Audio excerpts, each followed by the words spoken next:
purposes. Welcome to the Grey Havens Hour, a place for listening rather than haste. Today, we begin a new series, Shards of a Kingdom, the Line of Elendil. And we begin not with a king on a throne, not with a crown, not even with a name. We begin with a broken sword, a blade shattered into fragments, a weapon once bright, now divided. And near it, or around it in the mind's eye, something else, a ring, whole and unbroken. That contrast is almost too sharp to bear.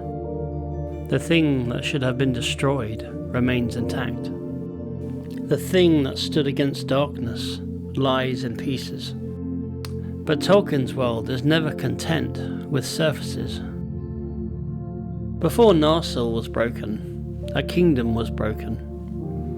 Before the line of Elendil was scattered, it was tested. Before the shards fell at the feet of Sauron, something in the heart of Númenor had already begun to divide.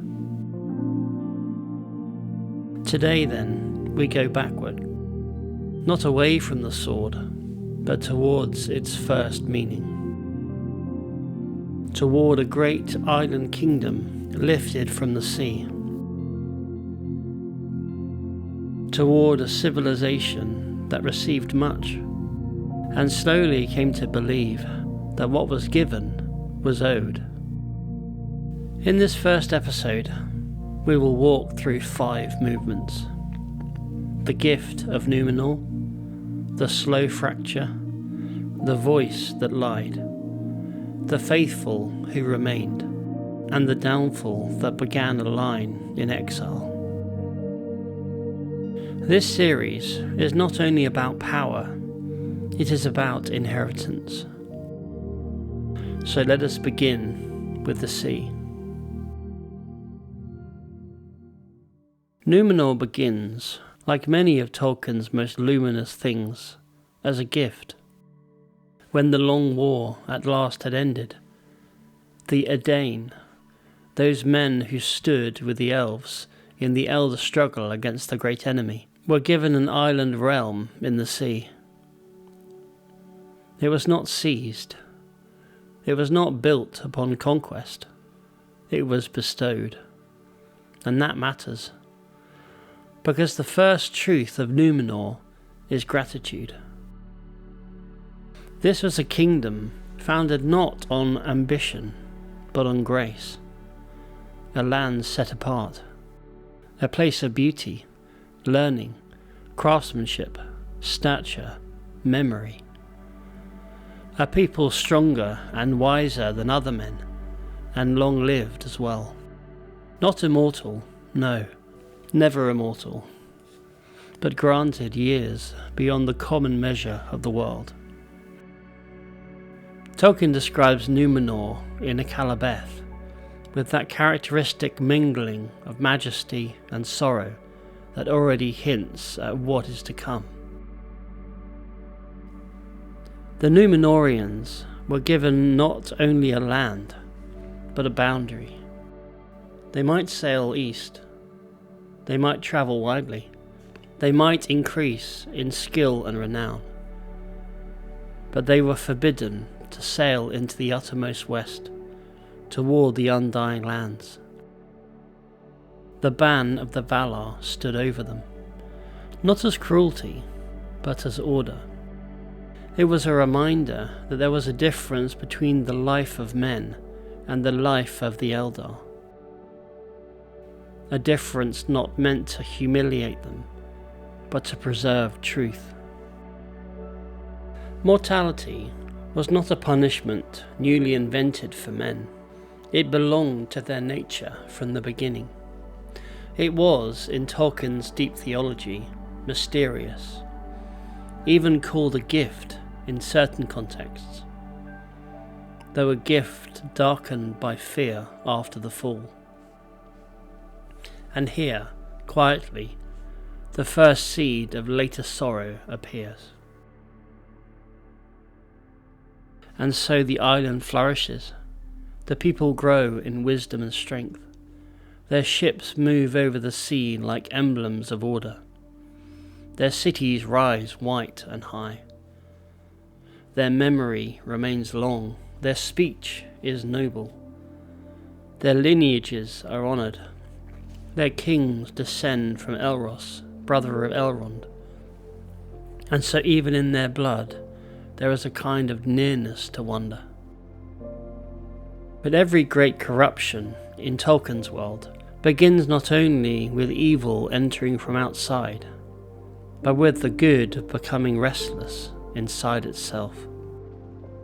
A gift becomes dangerous when it is mistaken for a right.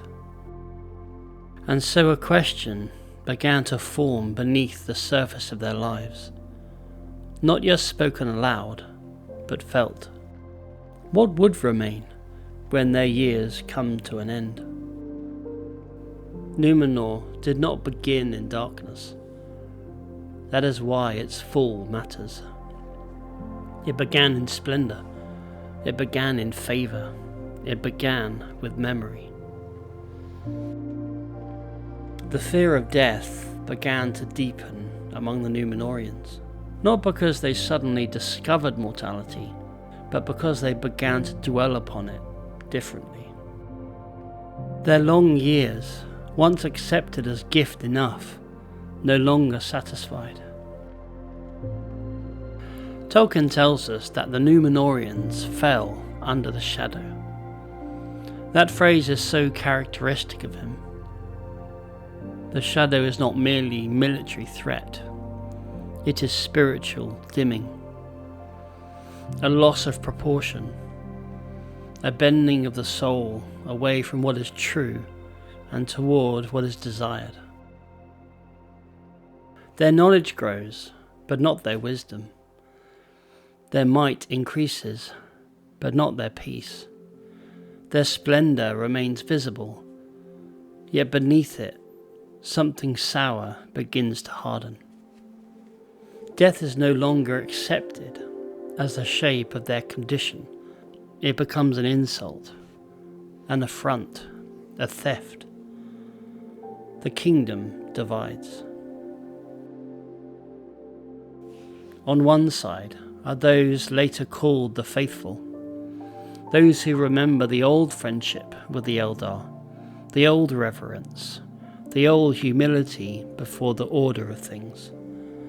The other are the king's men, those who turn increasingly from the Valar, from the West, from gratitude, and towards domination, resentment and pride. There is a terrible irony in the story of Númenor. The mightiest realm of men is not conquered by force of arms. It opens itself to ruin through counsel. Sauron, defeated in war and brought as prisoner to the island, does not remain a captive for long. He understands too well the weakness already at work in the kingdom. He does not need to create them. He only needs to name them persuasively, to flatter what has already grown proud, to intensify what has already grown fearful, to offer language to resentment. This is one of Tolkien's deepest insights into evil. It is often more persuasive than violent at first. It prefers suggestion to compulsion. It likes to inhibit the vocabulary of reason, justice, and destiny. He suggests that what the Valar withheld was not wisdom, but jealousy. And once that thought takes root, once divine order is recast as divine selfishness, rebellion begins to feel righteous. That is how great lies work. They do not merely deny the truth, they rearrange it. They speak near the truth, but against its meaning. And Númenor listens. Under this influence, The old reverence is replaced by sacrilege. Worship turns towards Morgoth. Temple and ritual become instruments not of praise, but of terror. Once fear of death becomes absolute, people will kill in the name of escaping it. Once power becomes a god, human lives become fuel. Ar-Pharazôn, the king, launches the final rebellion. He sails westward, seeking by force what can never be taken by force: immortality. It is mortality itself trying to storm the borders of eternity. And then the world changes. The sea rises. The great island is swallowed. Númenor sinks beneath the waves, its towers, its pride, and its violence all drawn down into the abyss. This is judgment shaped like revelation. A people who fear death above all are consumed by it.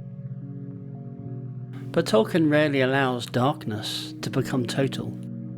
Even in decline, there are remnants. Even under shadow, there are those who remember. Amid the destruction, 9 ships are borne away on the wind.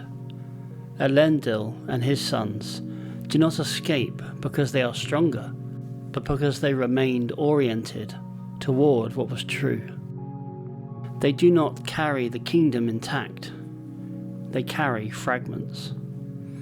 The fruit from the white tree, a handful of scrolls, a memory of the West. Middle-earth will not receive Númenor in its splendour. It will receive it in remnant form. The greatest things are often not preserved whole. They are carried over in brokenness. So we return now to the broken sword.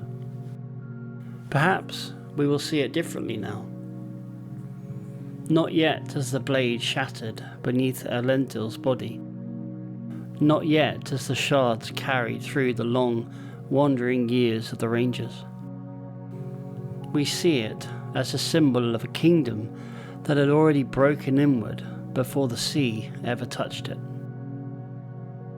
The line of Elendil begins now, not in victory, but in exile, carrying the burden of all that was lost and the quiet hope of what might yet be reforged.